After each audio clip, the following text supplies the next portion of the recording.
cut!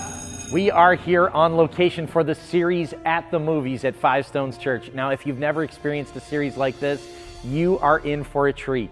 All throughout Jesus' ministry, he would use stories and parables to get to the heart of deep spiritual truths. And this series, we're going to do the exact same thing. We're using modern day parables, movies, to see where the movie and the message meet. So bring a friend, we'll bring the popcorn, and meet us for every single Sunday in July for the series At the Movies.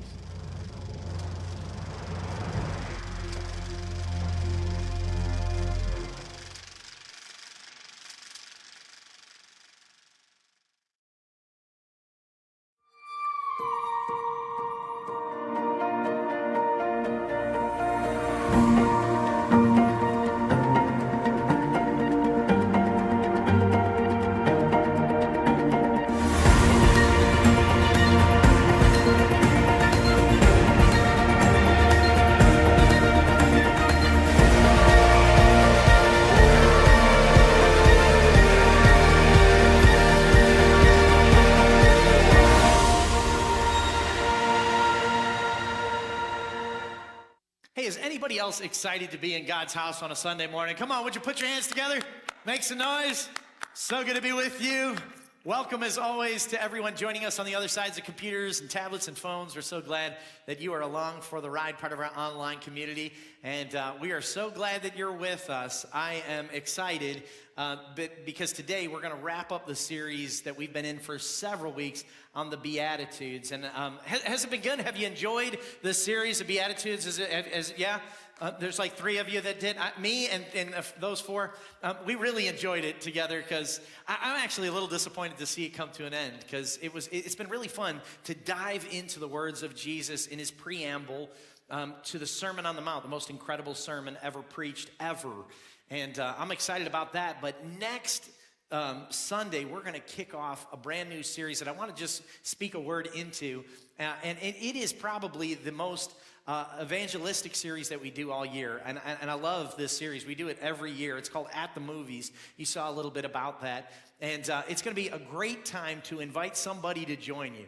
Maybe somebody that's been out of church for a while, or maybe they don't know the Lord. Just say, hey, come and sit next to me because we're going to watch some movies in church. And of course, it's going to be a little bit more about that, more than that. If you're new to the series, we're going to do exactly what Jesus did. All throughout his ministry, if you read the Gospels, every time Jesus preached, a lot of times when he preached, he would use modern day stories, or the Bible calls them parables. And he would use those to illustrate a deep spiritual truth and get to the heart of his listeners in a different way. We're going to do the same thing. Our modern day parables are movies, right? And so we're going to use movie clips, and I'm going to preach in between the movie clips. And if you've never experienced this, it's a whole lot of fun. Now, I will tell you, those of us that join every week online, due to copyright laws, we're not able to stream these. And so Hollywood just gets a little upset when I use their video clips. And so those are not going to be streamed online. If you want to see them, you have got to be in the building. You got to be here to see At the Movies. You will experience a little bit different. There'll be kind of a best of series, but it's going to be so much fun. We're going to have popcorn. We're going to have candy. We're going to have Cokes. It's going to come in here, and it's going to be just like going to the movies. And Jesus is going to meet us there. And so we're going to find out where the movies and the message meet. And it's going to be a lot of fun. But today we're wrapping up the series, the Beatitudes. Now, if you've been keeping count, you would know that we are on number 8. Which, as we conclude, is an interesting thought. That got me thinking. This is the time where Jesus meets on a mountainside, right? And he drops off on us these 8 deep biblical spiritual truths. And I started thinking about that. I thought, the last time that God met us on a mountain and gave us a numbered list of things, it was the 10 Commandments, right? And so early on in the Old Testament, God delivers the law on the mountainside to Moses. He gives us 10 commandments. And that got me thinking. Actually, I started researching it, and there's some guys that are a lot wiser than me, some theologians, and they said that's exactly what Jesus was doing here.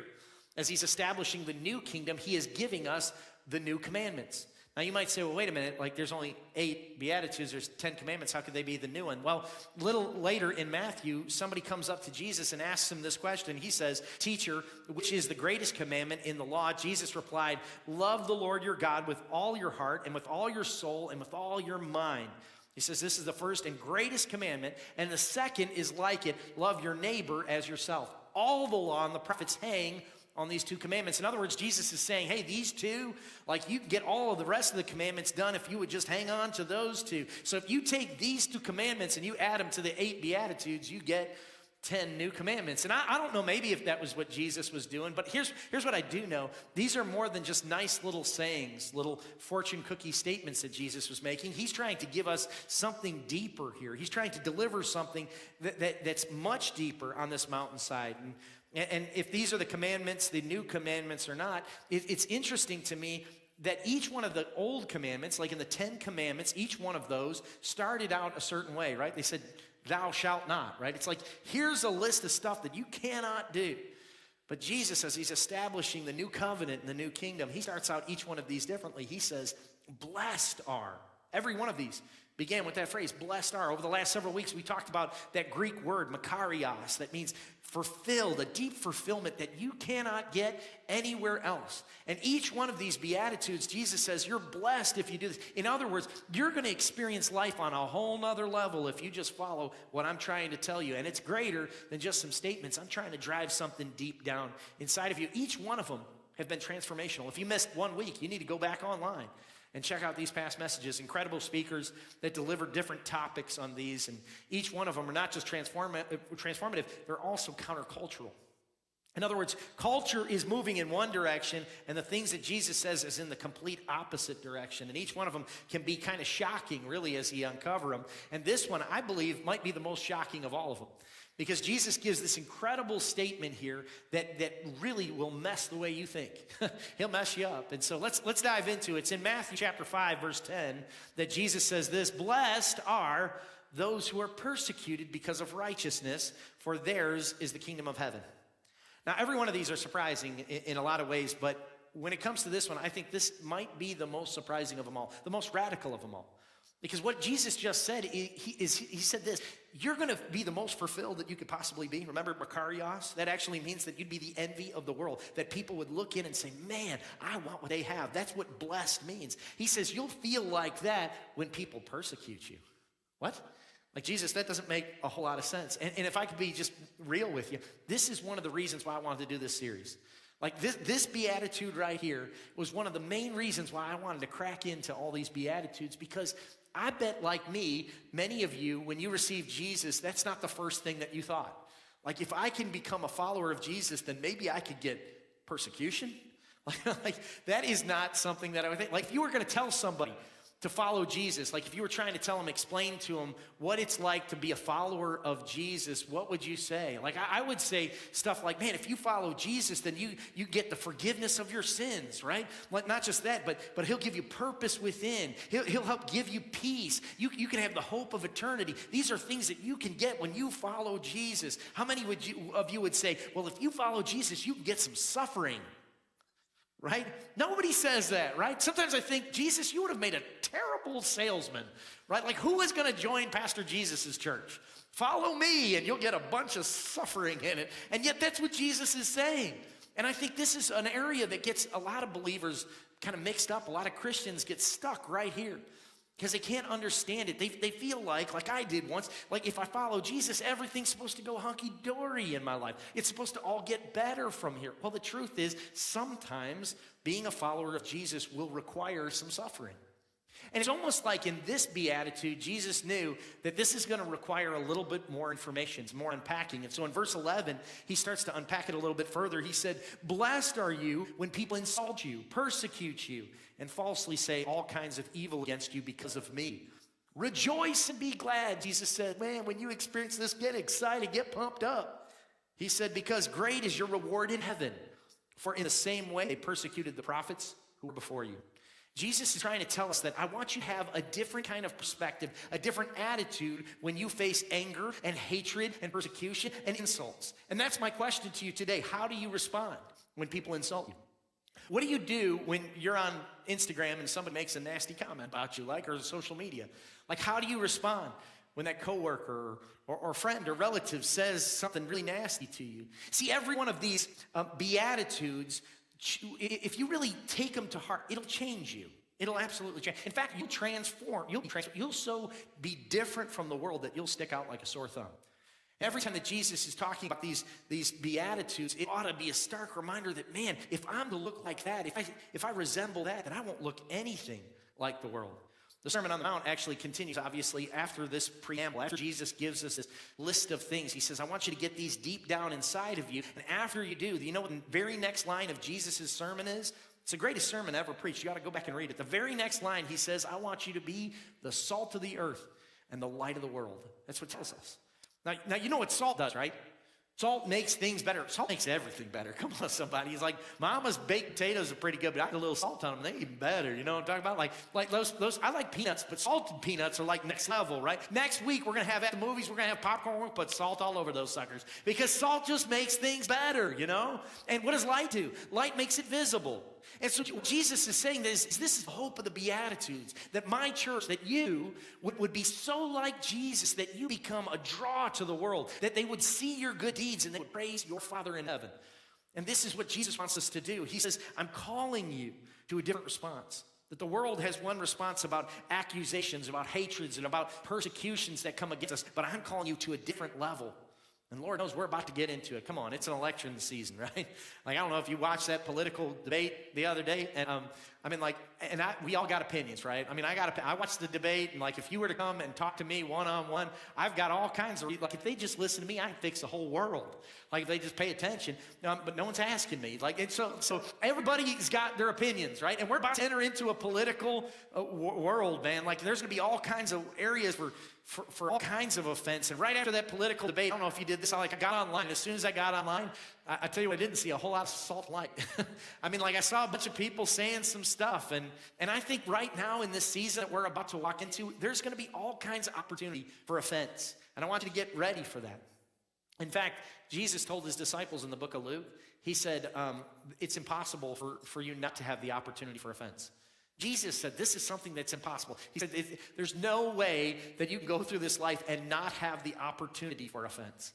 And so he says that's a dangerous thing. And see, offense can really be very dangerous if you're not careful, because an offense can do a powerful thing. Offense has this ability to do something dangerous. Let me show you what Proverbs says. Proverbs 18 says, an offended friend is harder to win back than a fortified city. He said, an argument separates friends like a gate locked with bars. So every time that you're offended, what you do is you build a wall around your heart. Every time that an offense comes at you and you take it in, it's like building a wall around your heart. Now that's dangerous, because you know what walls do? They keep people out, right? They protect, yes, but they also keep people out. And I believe they have the ability to keep God out, because you can build up a wall around your house that will not allow God to come in. And if every time you have you decide to come after an offense and you have an argument with a friend, they become somebody like a gate with locked bars, a protected fortress, and that's not a good thing. That's a dangerous thing. And so here's what God's saying is this offense, this ability to be offended. You need to be mindful of that. You need to decide what you want to do with that. So here's what I want to do today. I want to give you just 3 things. These are 3 simple, practical things that you can do so that you could live a life like Jesus is describing, that you will be blessed when you're persecuted. You're blessed when they insult you. How do you do that? Well, here's what I want you to do. Take out your notes, get ready to follow along, or you can follow along digitally on the app. God loves it when you follow along with the notes. It's in the Bible. I just hadn't found it yet. When I do, I'll tell you. But I'm telling you, you need these. You need to write these down, especially in this season that we're about to go into, because Jesus says it's going to be impossible for you not to have the opportunity to be offended. And when you do, here's the first thing you need to do. Write this down in your notes. Number 1, you need to choose not to be offended. I got to make a choice. Did you know that being offended is a choice? I can choose to be offended or not. See, I can't control what you do. I have no ability to control what somebody else does or what they say. I can't control that, but I can control how I respond. I can absolutely do that. Proverbs has a lot to say about that too. In fact, Proverbs 10 says, hatred stirs up conflict, but love covers over all wrong. Basically, Proverbs says you got 2 options. When you got the opportunity for offense, I can handle it with hatred or I can handle it with love. The disciple John once said that love covers a multitude of sin. See, handling things in love is a lot different than handling things with hatred. Let me show you what fools do. Proverbs 12 says, fools will show their annoyance at once, but the prudent overlook an insult.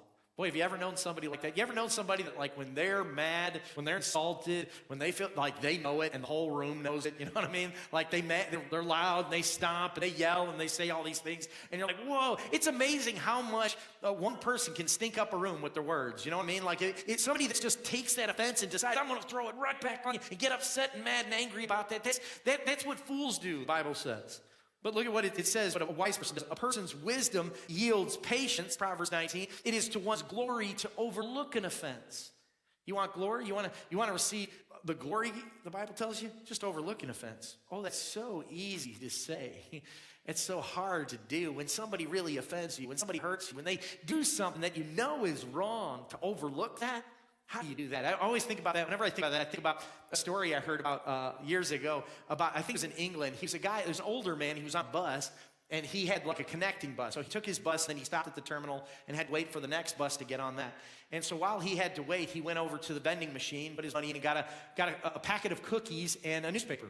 And so he sat down in his chair there, it was at a table, opened up his newspaper, and right as he did that, a young man also did the same thing. He sat down right across from him.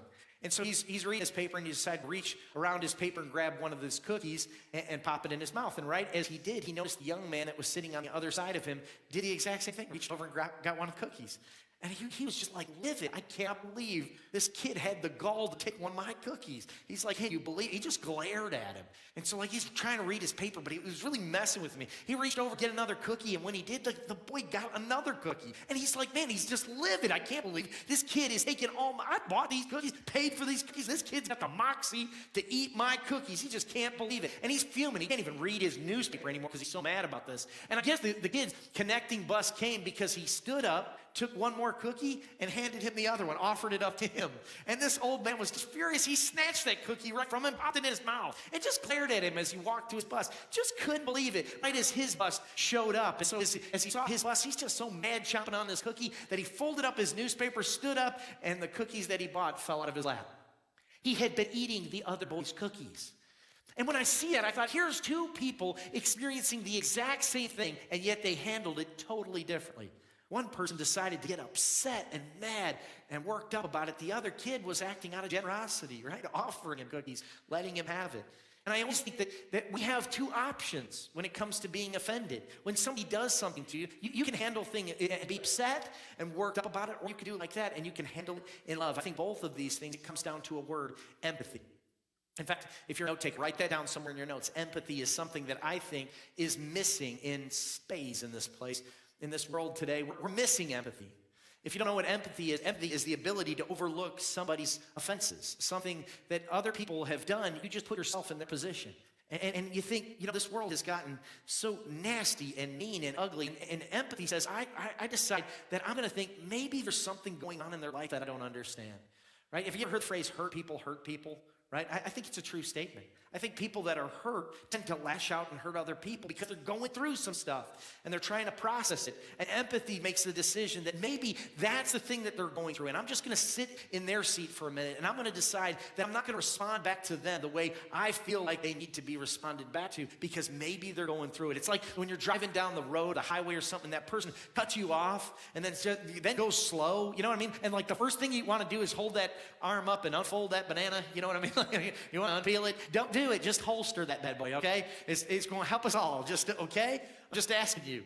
Because this is what we want to do. We want to respond that way. If you have empathy, what you say is maybe that person's in the middle of something painful and difficult. Maybe that person is trying to cut me off because they just got some bad news about their child, and that child is in physical danger or in critical condition, and they're trying to get to the hospital. And I think that we should do this. Like when you're in that scenario, just think like that. It's not true, but it'll help us, right? If you get into the mindset that maybe, just maybe, there's something going on in their life that I don't understand. This world has gotten so reactive. It can be mean and vile and nasty. And God is calling his people to respond differently. And so when you're persecuted and when you're accused and when you're slandered, and by the way, it's going to happen. It is absolutely going to happen. It happens to me. It'll happen to you. And when you're doing that, when you're going through that, just have empathy to realize maybe there's a reason. Maybe they had a reason. People are hurt. They're hurt, and that's why they're responding why they do.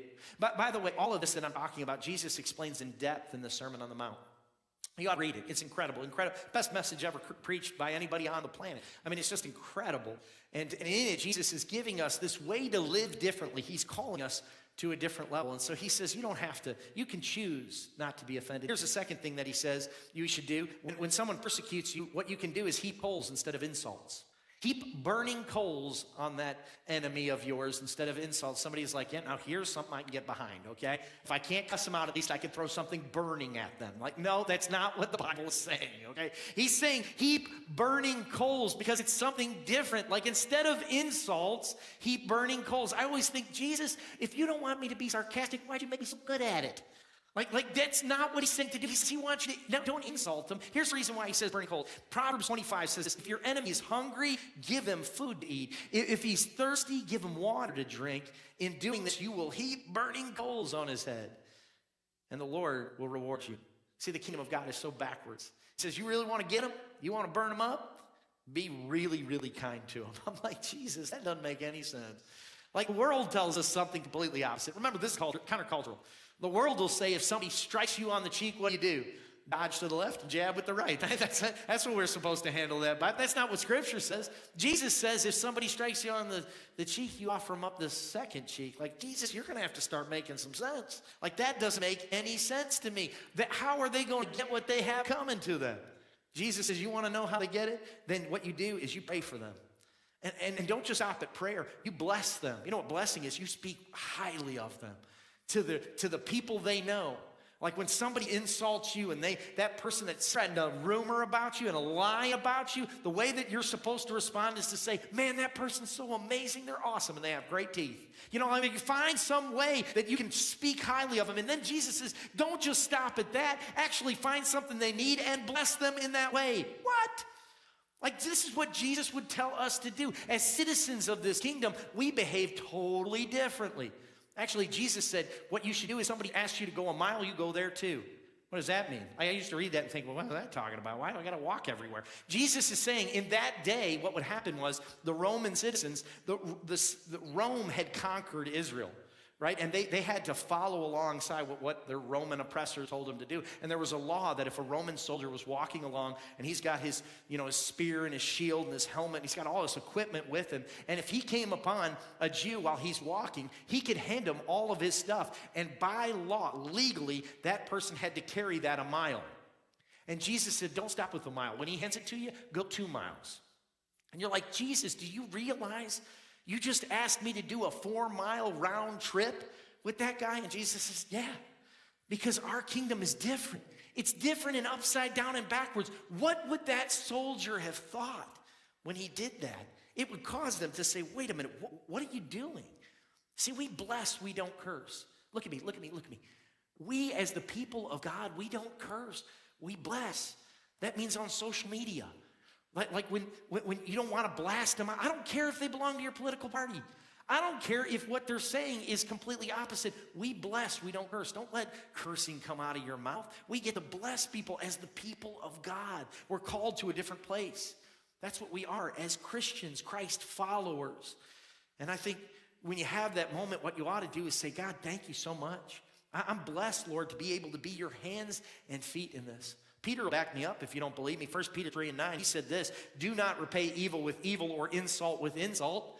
Peter's like, anybody can do that. On the contrary, repay evil with blessing, because to this you were called so that you might inherit a blessing. You might think, man, that's easy for Peter to say it, right? Of course, he's in the Bible. But like, deal with the people at my work. No, let me tell you what they were doing to Peter. Peter and the people in Israel, you know what they were going through? At that time, the Roman oppressors thought it'd be cute, it'd be funny, if they found a Christian to throw him to the lions and let him get eaten up for sport, because it would be fun entertainment. And so the people that Peter is writing this to, their family members would have gone through that. In fact, what they would do is they would take them and tie them up to the columns of the palace, like Caesar's palace. They would tie them up to that, and they would light them on fire so that they could light the way. You know what they called them? Roman candles. Sorry to ruin your 4th of July thing. But that's what they were doing. Peter is writing to a group of people that their family members were getting killed in that way. And Peter says what you ought to do is bless them. So if it feels really tough and real challenging to say a nice thing about somebody, Peter's saying, hey, listen, it could be worse. Like, there's a challenge there. See, it always drives me crazy when as believers, as Christians, we get upset when the world acts like the world. Of course they're going to act like the world. Of course they're going to persecute you. Of course they're going to insult you. Why? Because they're operating from the rules of a different kingdom. Like, we're not part of that kingdom. That's not us. Like, we're totally different. The king, our king, when he was up on a cross, when they nailed him to a cross, and by the way, he let himself be nailed to the cross. No one put him there. He decided to go up there for your sins and mine. And when he did that, you know what he said? While they're in the process of killing him, he said, forgive them, Father. They don't know what they're doing. This is the king that we follow. The rules of this kingdom are different, and God is trying to teach us something. See, here's what I'm trying to do. I'm trying to get us to move from spiritual infancy to Christian maturity. And that's what we're supposed to be called to do. So overlook the offense when the offense comes your way, instead of giving them what they have coming. Aren't you grateful that God didn't give you what you have coming? I am. And here's the last one. And by the way, this third one deserves a series all by itself. Like literally, I could take this third point and preach an entire series on it. If that doesn't lure you in, I don't know it will. But here's what I want you to know. This is powerful. And if you don't get this, like if you do get this, it could change everything. Like if you know it in your knower, you know what I mean? It's not here and here. I know that I know. If you get this deep down inside of you, it'll change the way you look at earth and everything in it. Here's the third thing that you should know. You need to live with the end in mind. This is what we need to do. We need to live with the end in mind. Have your sights set on heaven. Remember, he said that's the eternal reward. That's what Jesus said. As he wraps up these Beatitudes and is about to launch into his message, here's what he said. Remember, he said, you're blessed when people insult you. You are blessed when people say falsely things about you. This is, because of me, he said, this is what, you're blessed because great is your reward in heaven. What is he saying? He's saying, you know what successful people do? Successful people don't put all their eggs in this basket called earth. Right? Because they recognize that this thing is temporary. It's not all there is. This was actually Paul's secret. Apostle Paul, like this was his secret. This was how he was able to go through so much stuff. Like Paul had this moral authority, like unlike anybody except for Jesus in your entire Bible. Because man, he went through some stuff. As he's spreading the gospel, as he's telling people about Jesus. In fact, you ought to go read it. It's in 2 Corinthians chapter 11. And he breaks down exactly what he went through, man. It's all kinds of stuff. He said that he took 39 lashes. You know, that's where they beat Jesus with 30. The Romans were brilliant, man. They figured out that like at 40, they start dying. So we'll just back it off to 39. Paul got that 5 times. Like he went through that 5 times. What almost killed Jesus in his life, the course of his life, he got that 5 times. He was shipwrecked. He was snake bit. He was beaten with rods. He was imprisoned. He was stoned. I'm not talking like this. Some of you are like, well, at least the brother got a little bit of relief. No, I'm talking rocks. They threw rocks at him like they were trying to kill him. This guy went through some stuff, man. He had a hard life. It was rough. Look at what he says. He says this in 2 Corinthians. He said, we are hard pressed on every side, but not crushed. He said, we're perplexed, but not in despair. We're persecuted, but not abandoned. We're struck down, but we're not destroyed. And here's his secret. You want to know the secret? You ought to lean in for this because this is how Paul says, this is how I made it through all of that. You want to know the secret sauce that Paul has? Here's what he says. He says, watch this, don't miss it. He said, for our light and momentary troubles are achieving for us an eternal glory. It's like Paul said, you know what? It's this thing that I'm looking towards. It's so much better than this temporary thing. Like I got my sights set on something else. And here's the thing. This is my question for you. Is your earth more important to you than your heaven? Is your earth more important? It's like Paul said, I've got this balance. Remember the old scales? He said, like on one side is everything that it takes to be a Christian. Man, when they look at you and you say, man, I'd like to do that thing, but I'm trying to live a different life. And they catch you reading the Bible at work and they start making fun of you. What are you, a Bible thumper? And it's like, man, I go to that party and like, man, I'm not going to drink like that and I'm not going to smoke like that because I'm living a different kind of life. And they start to make fun of you. And like your family members are like, why are you constantly going to church? Why are you always doing that serve thing? And it's always like all this stuff on this side of things. Paul said if that was the heavy weight that's over here of dealing with that kind of thing as a Christian, on the other side is heaven, and it so vastly outweighs it that it makes this side look ridiculous because I've got my eyes set on something else, on something different. Is your earth more important than your heaven? Because if your earth is more important than your heaven, this earth will kick your tail every time. It'll eat your lunch. Paul says, I got my eyes fixed on something else, not on what's seen, But what is on unseen, I'm living for the well done, good and faithful servant. That's better than anything that I could possibly get on this planet. And Jesus said the result of that is that the world's going to hate you. He said it's going to hate you, it's going to persecute you. But if they hate you, they hated me first. That's what he said. And by the way, let's be really clear on what persecution is and is not. Persecution is not when it's Christmas time and you say Merry Christmas and they respond Happy Holidays. That's not persecution, okay? Persecution's not when you go to Starbucks and they got some pagan thing on the cup. That's not persecution. Suffering might be what you just spent for that macchiato, but it's not persecution, okay? Like persecution is something different. Jesus says the definition of persecution is when they hate you because of me. Because you say something or act something or behave in some way that's because of me. And he said, you know what will happen from that? You'll be blessed. What, Jesus? What do you mean? How are we going to get blessed? Well, let's get on that side of things. Let's see exactly what Jesus is talking about as far as blessed is concerned, because that's what he said. He said, blessed are those who are persecuted because of righteousness. And here's what the blessing is, for the kingdom of heaven is theirs. And see, this is what he's saying. He said, one of the things I think that makes suffering really difficult is when it seems pointless. Like when you go through suffering and it seems like there's no point, that it's really hard to go through that suffering. One time I threw my back out. I did something to a back muscle on my back, and it was so messed up for like 2 weeks. I was walking real funny like this. And people would ask me, they were like, what happened to your back? What did you do to your back? And you know what happened to my back?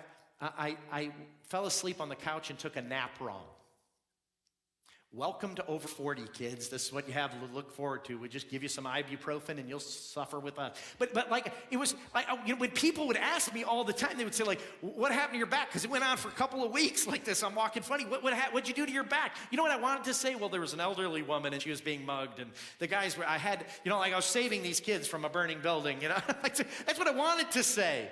But instead I had to say like, well, this is stupid. This seems stupid. When you feel like you're suffering for no reason, it can seem pointless. And it's like, why am I going through this? But when you suffer for Jesus and you see there's a reason, it changes the whole thing. When Jesus talked to Paul, he said, Paul, you're going to experience suffering in my name. And he told him, you're going to go through some stuff. And Paul did. Paul experienced suffering like crazy. But you know what he got? 2,000 something years ago, we're still talking about it. Like he experienced God in incredible ways. He's in your Bible. He wrote a third of the New Testament. I mean, God shows up in powerful ways, and that's what Jesus will do. He said, here's the thing. If you'll suffer for the kingdom, I'll come to you. I'll bring the kingdom with me. And when I do, it'll all change for you. I wish I had a whole lot of time. I'd tell you all about George Mueller. This was a guy, he was a businessman, wealthy businessman, a couple of centuries ago. And he was cooking along, doing great. And God told him, I want you to let go of all of that, and I want you to take care of some orphans. And so George said, okay. He was obedient to what God said. At one point, he was looking after over 300 orphans. And he had made a lot of money as a businessman, but the problem is, when you look after 300 kids, he blew through a lot of his money real quickly. And so one day, the people that were helping him with the kids, they said, we don't have any food. We don't have any money, and we don't have any way to feed these kids. And so George said, well, gather everybody into the dining hall, and we'll pray. And so that's what they did. They gathered the kids together. They prayed to God, God, help us. This is what you've called us to, and we need your help. And it wasn't long after that George got a knock on the door. And he opened up the door, and it was a baker. And the baker said, Mr. Mueller, I couldn't sleep last night. Like I kept tossing and turning. I kept thinking about you, and I thought, I bet that Mr. Mueller needs some bread. So I got up early and I baked all this extra bread. Could you use some bread? And George says, yeah, bring it in onto the table. Right after that, not long after that, he got another knock on the door. It was a man who was a milkman. And he said, hey, listen, I broke down right in front of your house that my wheel fell apart and I'll never get it fixed in time to make all the deliveries. This milk will spoil. Would you like the milk? And George says, yes, bring it in. Like this incredible thing happens when you follow God. You start to see the provision and when you're obedient to God in the moment that God has called you to, even if it doesn't make sense, God says, I'll show up and I'll bring the kingdom with me. And when you experience that, it's the most incredible thing ever. And this is my question to you. Have you ever experienced God in that way? Jesus said, you'll be blessed, makarios. You'll be deeply fulfilled. You'll be the envy of the world is exactly what that Greek word means. If you'll just do this, when you're persecuted, when you suffer for Jesus, when you suffer for a reason and for a purpose for God's kingdom, you experience the kingdom in an incredible way. Have you ever experienced that? And if you haven't, I'm saying, man, there's so much more that you're missing. Like God has got something incredible. Have you ever put yourself in a position where if God doesn't show up, man, you're going to look like a fool? Has that ever happened to you? Have you ever experienced God in that way? Like, have you ever invited him to come to the party with you?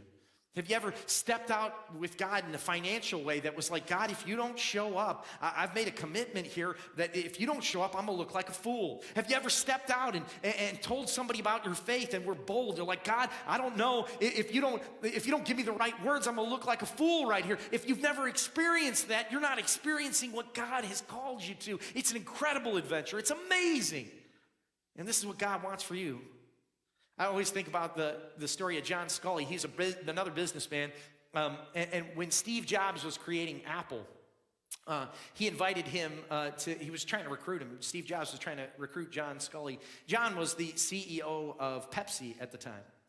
And so Steve invited him out, and they had a great conversation. He really enjoyed his time. And John says at one point, he finished up with his talk with him, and he said, you know what? I've really enjoyed our visit. But he looked at Steve, and he said, Steve, I thought it over. I'm not going to join Apple. And he said at that moment, Steve got about 18 inches away from his face. And he said this powerful thing. He said, do you want to spend the rest of your life selling sugar water, or do you want to come with me and change the world? I think that's what Jesus is saying. Like, I think Jesus is trying to say, have you taken a moment where you risked it all? Have you had a moment in your life where you literally said, God, I'm putting it all on the line. I'm going to follow you no matter how difficult it seems, no matter what it looks like, no matter what they make fun of me for. I'm going to put it out there. I'm going to risk it all for you, Jesus. Well, I wish I had more time. I'd tell you about all the different Christians that were persecuted throughout time. I've been reading recently about Jim Elliot, incredible guy, a missionary, who God called to the Hurani people, a tribal people. And they had never heard the gospel, but they were a very dangerous tribe. And so Jim went to that part of the world, and he risked his life to share the gospel to them. And it actually ended with him losing his life. They killed him. And his wife got his journal. He was keeping a journal, and his wife found it. And before he died, Jim Elliot famously wrote, "He is no fool who gives what he cannot keep in order to gain what he can never lose." Those Harani people, seeing Jim's sacrifice, many of them gave their life to Jesus. I'm just saying that you could live your whole life for your own safety. Never stepping out, never trying to do something for the kingdom of God. You could live your whole life and never invite that coworker to at the movies. You could live your whole life and never step out and say, God, I'm going to do what Pastor Tom says. I'm going to give you my year. Every time the doors of the church are open, I'm going to show up. If they say give, I'm going to give. If they're going to have a serve project, I'm going to show up and serve. I'm going to go to that next steps that he keeps telling me about. You could live your whole life and never do this. You could live your whole life never trying to step out and do something bold for Jesus. Or you could live a life where you see people set free and transformed and fully alive through the power of Jesus Christ. You could do that. Or do you want to live for sugar water? Or do you want to come with me and change the world? Jesus is inviting you to some greater adventure. And this church, man, we're going to do it. We're going to do surf projects. We're going to do all kinds of stuff. We're going to feed people that need food. We're going to go on mission trips. We're going to go and do things that God has called us to do. We're going to take off on this adventure with God. We're going to help more people that need to be helped. We're going to spread the gospel everywhere we can spread it. We're going to keep going. This is not going to be contained to this one part of the earth. And I'm telling you, every time that we do it, when we pay bills that we don't have money to pay for, but people are in a situation and we need to do it, when we step out and do that thing, we give up a little bit of this earth and we gain a little bit of heaven. And I'm here to tell you, man, that every time we do this, when we plunder hell and we populate heaven, we're living for something incredible. Do you want to live for reputation? What people think about you? Or do you want to live for the kingdom that knows no end? Do you want to proclaim the goodness of this world and live for some piece of dirt that you're just going to give away one day anyway? to somebody else that comes after you? Do you want to gain what you could never lose and give up what you couldn't keep in the first place? Because I'm telling you, God has got something for you to do, an adventure to go on. And sometimes we get so fixated on the details. You ever buy your kids, like those of us that are parents, I buy my kids, like when they were little, I would buy them this expensive toy.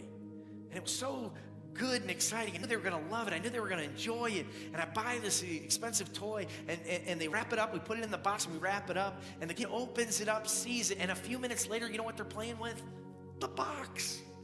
I could have saved a lot of money and just bought cardboard. And I think sometimes this is what we do. We fall in love with the box.